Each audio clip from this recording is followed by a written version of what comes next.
Halo, Assalamualaikum warahmatullahi wabarakatuh semuanya. Hari ini kita akan membahas mengenai produktivitas kerja ya. Coba saya ulangi dari awal lagi ya. Oke, terima kasih udah datang. Terima kasih udah join di kelas ini. Hari ini kita bahas masalah produktivitas kerja. Jadi dalam coaching itu tentunya kita kemarin udah ngebahas sedikit ya mengenai kenapa kok kita harus membahas terlebih dahulu, kenapa kita harus mengupas terlebih dahulu masalah produktivitas kerja karyawan. Ya, karena tujuan dari coaching itu sendiri tidak lain tidak bukan tujuan utamanya adalah tentunya untuk meningkatkan produktivitas kerja setiap individu yang ada di dalam organisasi. Nah, saya sebelumnya mohon maaf ya kalau misalnya kedengaran ada suara mobil, motor, karena memang saya sekarang sedang berada di luar, maksudnya bukan di ruangan ya, jadi kayak bakal kedengeran suara-suara ada motor ya, mobil itu lewat-lewat gitu tuh, saya mohon maaf sebelumnya. Oke, kita lanjut aja. Sebenarnya apa sih yang dimaksud dengan produktivitas kerja? Kita tahu ya semuanya bahwa kalau kita itu bekerja memang untuk mencari nafkah yang pertama, kemudian juga di sisi lain kita juga ingin meningkatkan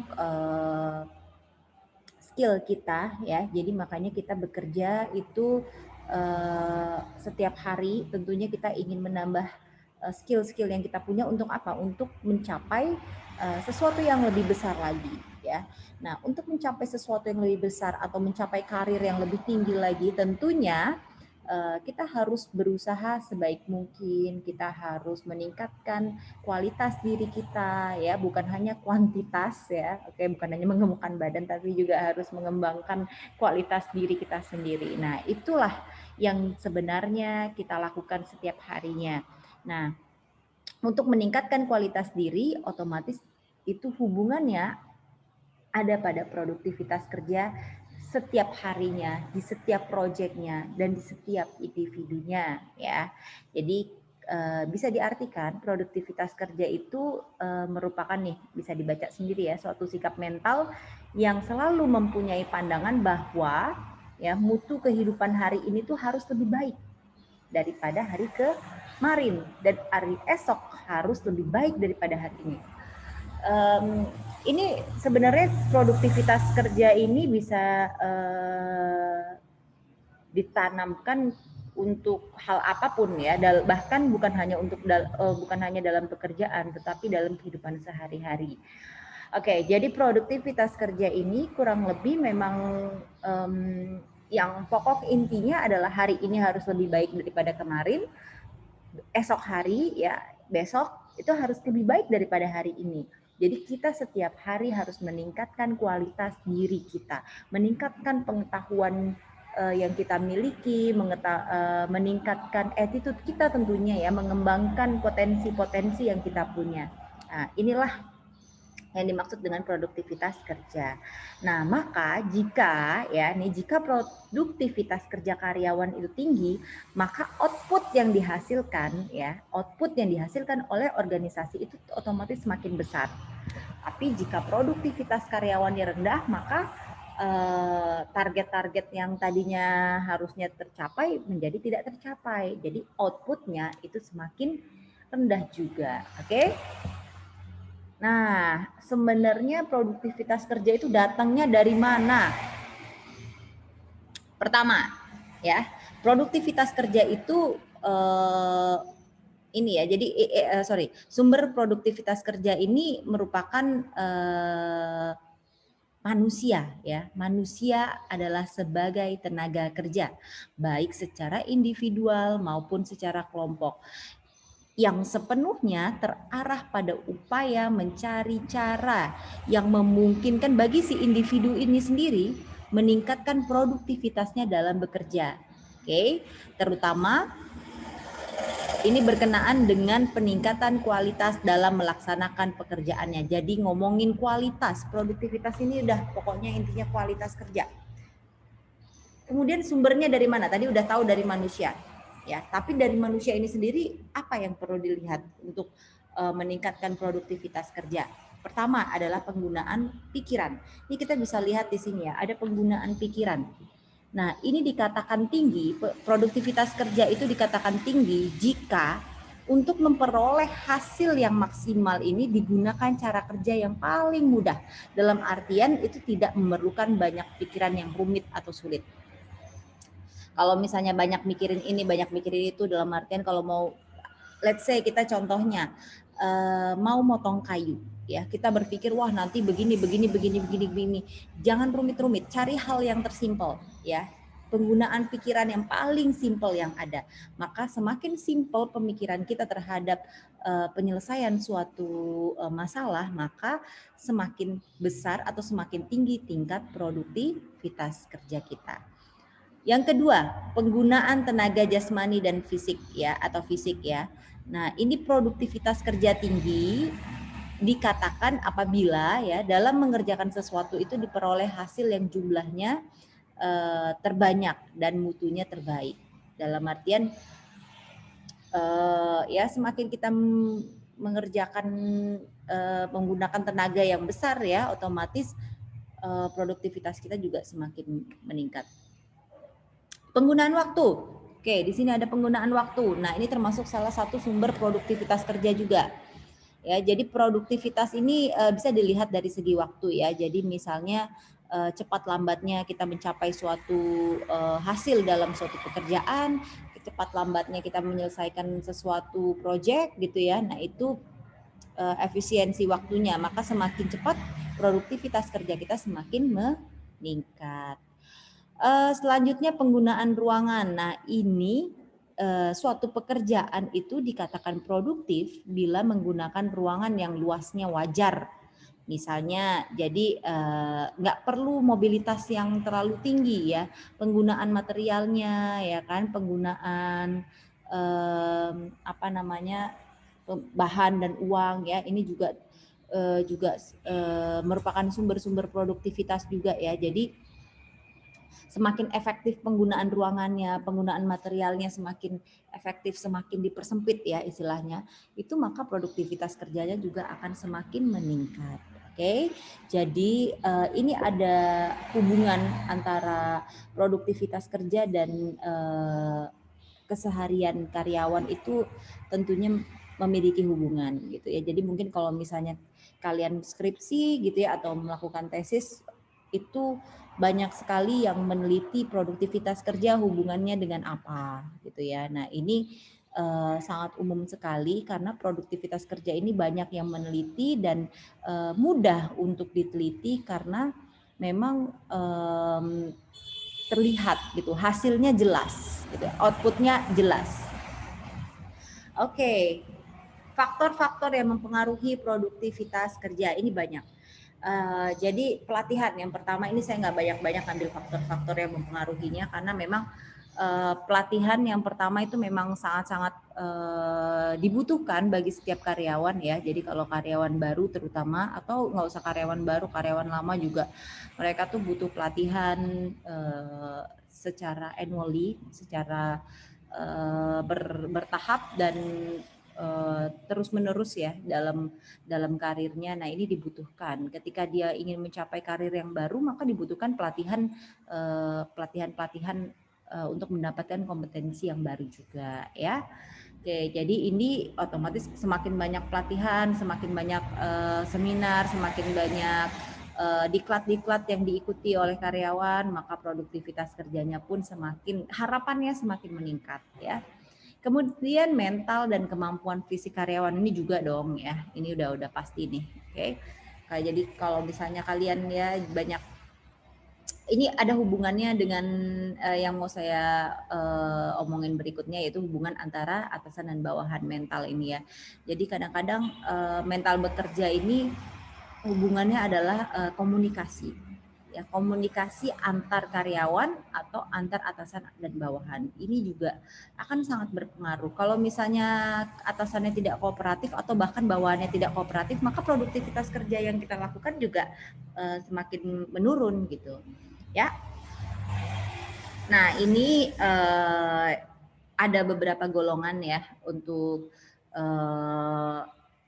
maksud saya faktor-faktor yang dapat mempengaruhi produktivitas kerja. Yang pertama itu faktor yang ada dalam diri sendiri.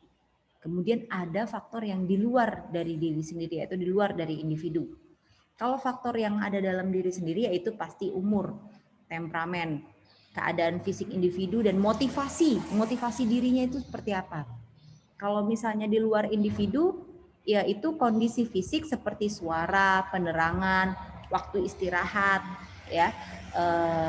Terus kemudian lamanya dia bekerja, terus upahnya berapa, kemudian bentuk organisasinya sendiri, budaya organisasinya seperti apa, lingkungan sosial dan di lingkungan keluarganya seperti apa, itu termasuk faktor-faktor yang di luar individu yang dapat tentunya mempengaruhi produktivitas kerja karyawan.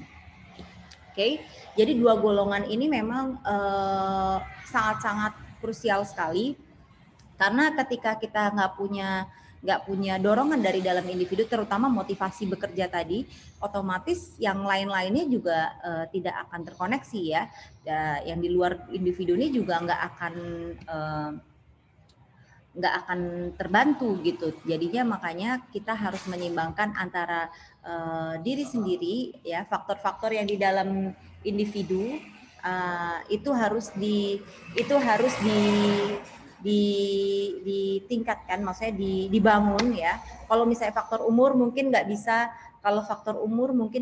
dihindarkan lagi kalau misalnya itu ya. Jadi semakin tua seseorang atau semakin tua karyawan, maka ya mau nggak mau maka produktivitas kerjanya semakin rendah gitu ya. Semakin temperamen dia semakin rendah produktivitas kerjanya.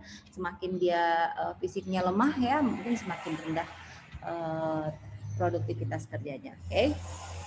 Nah, ini bagaimana sih sebenarnya cara mengukur produktivitas kerja karyawan? Jadi ada 3 hal yang perlu diketahui. Kita ngomongin kuantitas dulu. Kuantitas berarti berapa banyak ya. Ini yang sesuatu yang bisa dihitung. Kuantitas kerja. Seberapa banyak dia bisa mengerjakan pekerjaan dalam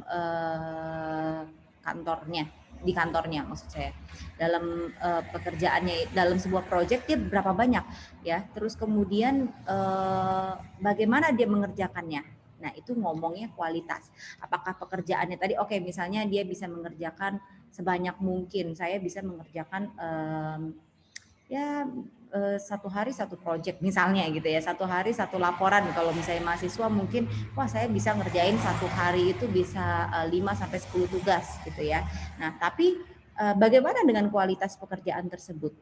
Kalau misalnya kualitasnya jelek ya sama aja, berarti produktivitasnya tidak ada gitu ya. Tapi kalau misalnya udah kuantitasnya dia banyak, kualitasnya bagus, dan ketepatan waktunya itu tepat, dalam artian dalam targetnya itu sesuai gitu ya, jadi kayak menyesuaikan targetnya, ya berarti produktivitas kerjanya tinggi ya. Kayak cobalah kalian lihat di sales motor gitu ya, sales mobil. Nah, itu mereka bekerja dengan produktivitas ini gitu.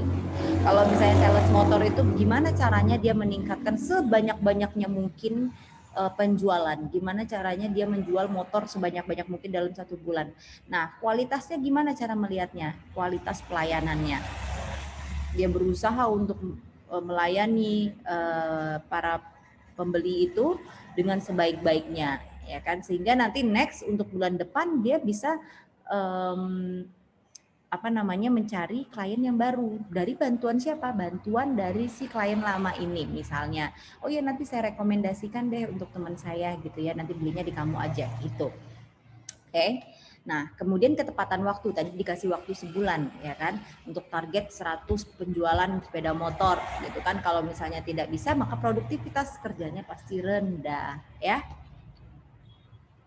Nah, ini ada sebenarnya rumusnya punya. Jadi kalau seorang HR ya, divisi HR itu mereka punya semacam kalau bisa dibilang kayak form gitu ya, kayak form sendiri bagi manajer terutama, gimana caranya mereka meningkatkan produktivitas ya kan, bagaimana dia meningkatkan kualitas dari layanan, kualitas dari produk itu sendiri, atau produktivitas dari tenaga kerjanya.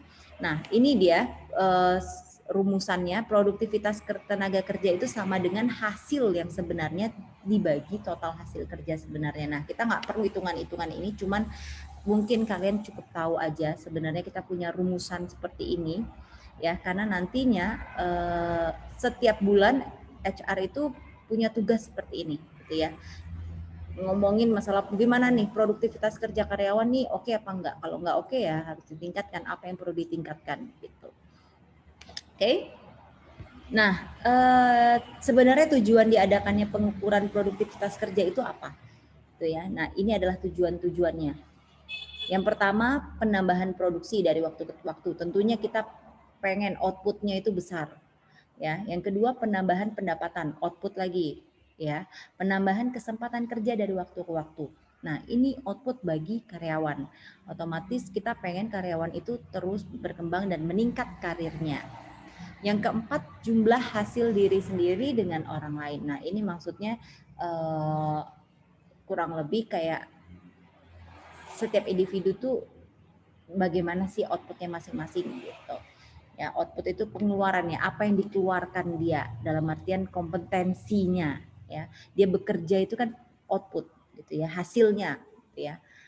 Oke, yang kelima komponen prestasi diri sendiri dengan komponen prestasi utama orang lain. Nah, ini dibandingkan gitu ya. Jadi satu sama lainnya dibandingkan agar yang tadi tertinggal, wah kok saya tertinggal ya. Sama kalau misalnya kalian di kelas gitu ya, di kelas ada rankingnya gitu ya, ada rankingnya. Nah itu kenapa kok kalian bisa ranking 1 gitu ya, oh matematikanya 10, fisikanya 10, ini 10 semua, dan kenapa kok yang di belakang-belakang ini ranking yang di bawah-bawah ini kok mendapatkan nilai yang jelek gitu. Oh ternyata matematikanya 5, fisikanya 2, nilainya gitu. Nah inilah yang dibandingkan, inilah tujuan dari pengukuran produktivitas. Oke, untuk agar yang di bawah tadi yang produktivitasnya nggak ada tadi bisa meningkat menjadi ada. Gitu. Ya itu dia pembahasan kita mengenai produktivitas kerja ya. Terima kasih atas hari ini. Hari ini nggak ada pertanyaan apapun ya. Hanya untuk kalian memahami aja apa itu produktivitas kerja.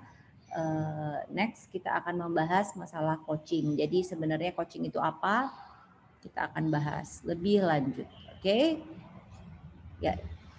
Assalamualaikum warahmatullahi wabarakatuh.